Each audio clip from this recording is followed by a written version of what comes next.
Tere, olen Meelis.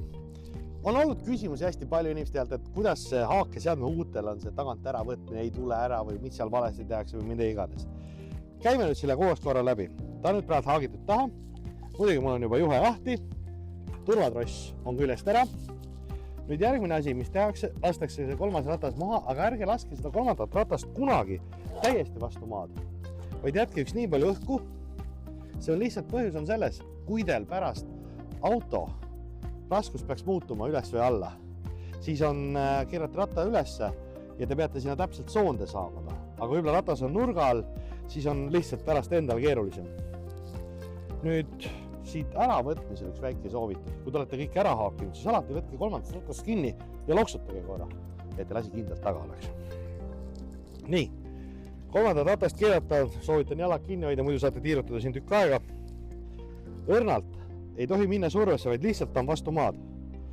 Käsi pidur. Nüüd me räägime alko veopeast. Nad on nüüd natuke erinevad. Tõmbate selle pealmise lukusse lahti, alumist hoiate üleval ja siis keerate. Ja ongi tagant ära.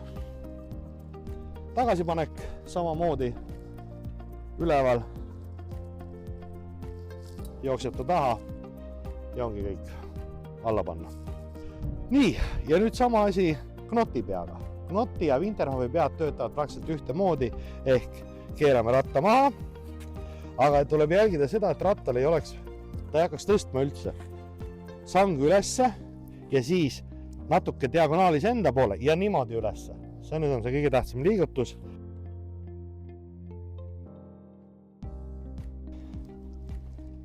Ja kui keerata ratast õigele poole on veel parem.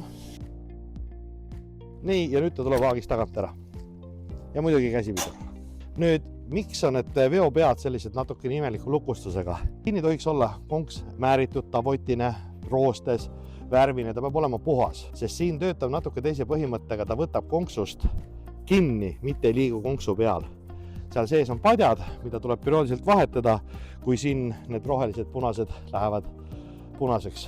Ja see annab selle, et ta tuleb teil autole järgi hästi sujuvalt, mitte sellise jõnksatustega ei koputa siin taga, et ei tunne teda nii hästi.